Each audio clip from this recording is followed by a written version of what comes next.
everybody, happy 2020, and this is our annual Hruska Clinic Shoeless update.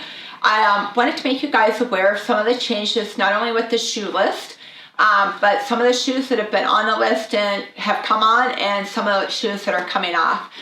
There's still a few shoes out there that might be changing, but I'm going to go ahead and update this because I know I've been getting some emails about the shoes and the different categories and stuff because we have put the new shoe list on our website. So I'm going to let you guys know on the front part of this handout, you guys are going to see like what you saw in 2019 and in previous years. Shoes that might work well with a high arch or a rigid foot. Shoes that might work well with an average arch foot. And shoes that might work well with a low arch foot. And in those shoes, people that have a limited First Rea, are shoes that are going to work well for that. And so this is very similar to what it's been like last year. And I'm going to let you know that these maybe would be categories you guys could look at maybe towards the end of a rehabilitation process with your patient. I want to remind our patients and healthcare providers that remember we look at shoes differently when we are working with people that are going through a rehabilitation process. If we're just looking at arches and feet and what shoe category they might fall in, I might put someone that has a high rigid midfoot, not in a neutral shoe that would be more traditional shoe thinking, but I might actually put them in a shoe that's for someone that's kind of for a low arch, for that high arch person to be able to fill an arch of a foot so they can learn how to repronate. So I want to just let you know that we are going to look at shoes differently in a PRI perspective than your normal shoe store is. So you just need to forewarn your patients of that and remind them that they are going through a rehabilitation process. A friendly reminder, the shoe should feel comfortable for your patient. If the shoe is not comfortable, you should not feel like you have to break in your shoe. Number two, when your patients go and try their shoes on, they should stand on their left foot. Left arm comes forward, they should be able to feel heel, arch, and toe. Same on the right side, they should bring their right arm forward, they should be able to feel heel, arch, and toe. I also want them to feel like they have a little hug in the back of their heel, which I'll explain later. The third criteria is as a healthcare provider, you need to make sure that your patient is neutral with PRI activity. And please do not forget to look at the neck. The foot and ankle and the neck have got to be able to wobble. And so you're going to know, thank you for looking at the adduction drop test and HDIR and horizontal abduction. That is great, but with footwear, it's also very imperative that you are looking at the neck's ability to rotate and side bend with a proper pair of shoes. So make sure you're making sure that your patient is neutral with PRI activity. After you look at that, how do I determine what shoe? Just because the shoe's on the shoe list doesn't mean it's the right shoe for your patient. That's going to be you observing them, watching them walk, doing these tests that we talked about here to find the shoe that works best for your patient. What I did this year to help the healthcare practitioners out, and maybe some patients out there too, is on the back of the handout, we took different pictures of heel counters from the top and also looking down vertically, and I gave you in a box here of different foot types that this shoe might work well with. Clinically, we are having great luck with the A6 shoe because they have a far superior heel counter that is more supportive. It is really important that the calcaneus, that your patient not only feels the calcaneus or the heel bone on the bottom of the heel, but we also want your patients to be able to feel a good heel counter and have a good heel hug. If the calcaneus is secure, when we go to heel strike, the midfoot can supinate and pronate correctly during the gait cycle. And in a PRI foot, remember, in a PRI type of foot or a pelvis or a hip that is asymmetrical, the left foot likes to roll in more and the right foot likes to roll out. So we want to get the right side to repronate and allow the left side to resupinate for that transition from right to left. And then we want our patient to be able to go from left to right, that they do really well, and to be able to go in so they can reciprocate and alternate during the gait cycle. So A6 has a really good heel counter. This is the if you look at this is the old New Balance 860 version 9. And I want you guys to look at the width here. Remember, this is the old version, not the new version 10. The old version, the heel counter doesn't collapse in. The new version, the New Balance 860 version 10, the heel counter completely collapses in. That's why it's off the shoe list. But this old version doesn't collapse in, but you can see how wide it is here. Well, if you compare that, this is the A6 Cumulus. Look how much more narrow this is.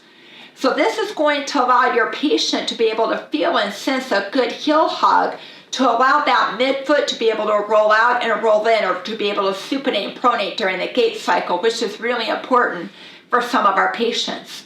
Especially some of your patients that have a history of an ankle sprain or rolling their ankle. A6 are really good. The Cumulus tends to work well with people that have high arches, and or also works well with the PRI orthotic. I want to spend some time, and that's all written back on the back part of the shoe list for you guys. I want to talk to you about a new shoe that's on the shoe list for the first time, and this is the A6 Nimbus 22.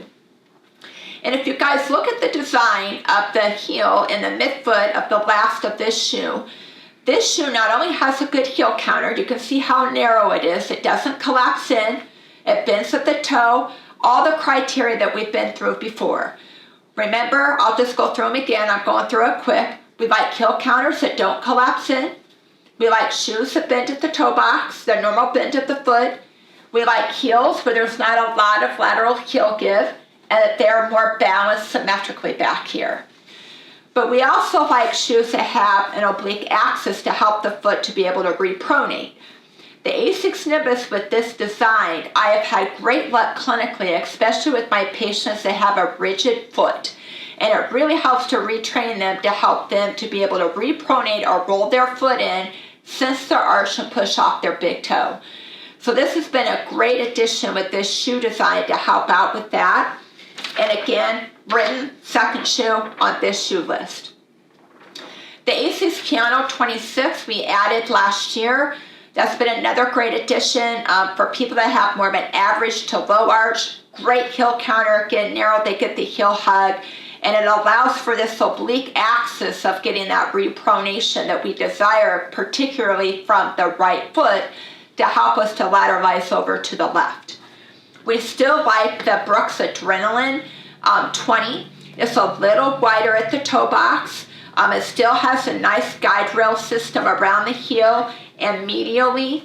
It just doesn't, the heel counter just isn't as narrow as the A6 ones are, but this is still good for some of your patients for cushioning, if this is a good shoe that works for them. And that is also on the back part of this shoe list. These are the 4 shoes that for us in the Hruska clinic that we have the best luck with clinically when our patients are going through a rehabilitation process. They might stay in this shoe, or they might progress out of this shoe, especially the A6 Nimbus. This might be a good retraining shoe, but like 6 months down the road or 3 or 4 months down the road, your patient might need to get a different shoe because we don't want the foot to over repronate either. So you're going to have to make that decision clinically for your patient. So our top 4 shoes are back here. Why we would put our patients in that shoe is back here as well to help guide you to make the best clinical decision for your patient. And to know if this shoe is good for your patient, you've got to look at PRI testing for neutrality at the neck, trunk, and pelvis. The last thing here before I wrap it up, I want to let you know that the Brooks Glycerin is off the list because the heel counter is too wobbly. I also want to let you know that A6 GT 2000 is also off the list because it's too stiff. The heel counter doesn't collapse in, it bends at the toe, it has a good heel counter, but it's too stiff to allow for this oblique axis, and it could facilitate more hip flexors to come on. So there's a reason behind why shoes come on and off the list for us clinically. If there's a shoe out there that you have good luck with, it doesn't mean it's not a good shoe for your patient. But remember, we're looking at shoes globally that might work well for the best, for the most, for the vast majority of the population. The shoes on the front of the list are ones that maybe your patients get a variety, maybe at the end of their rehabilitation process, of a shoe that they liked or a brand that they might like that might work better for them.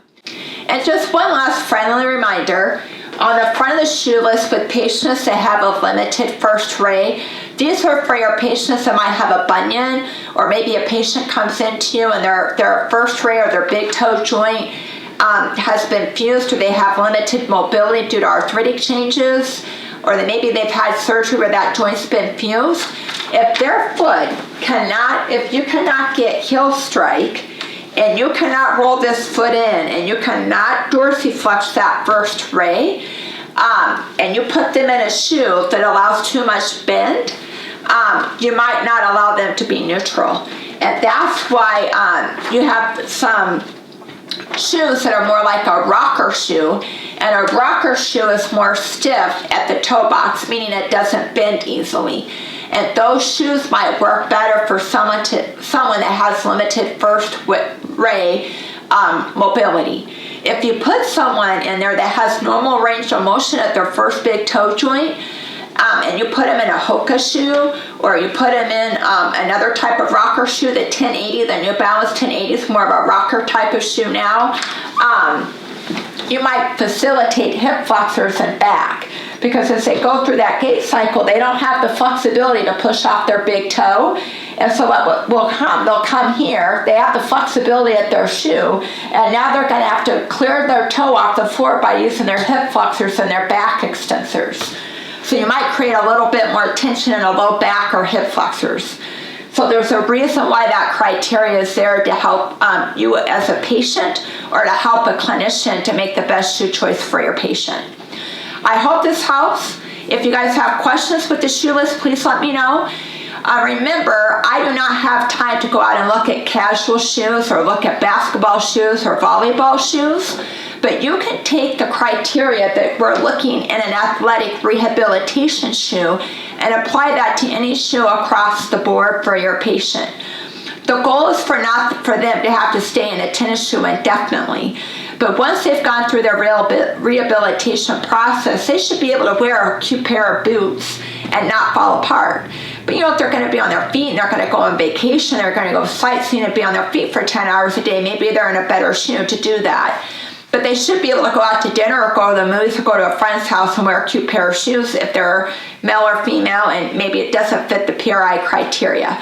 But you can also take that criteria that I've taught you: good heel hug, doesn't collapse at the heel, symmetrical heel, not a lot of lateral heel give, and bend at the toe, and apply that across the board to any shoe, volleyball shoe, basketball shoe, a cross-training shoe, to help your patient find the right shoe for them. The casual shoes just changed too quickly. I spent 16 hours looking at them, only for the list to last not even a month. And so the shoes changed too quickly. We're an athletic type of shoe. They're around for about 1.5 years before they change and update them. I hope that helps. Have a great day. Thanks for using the Shoeless, and have a great 2020.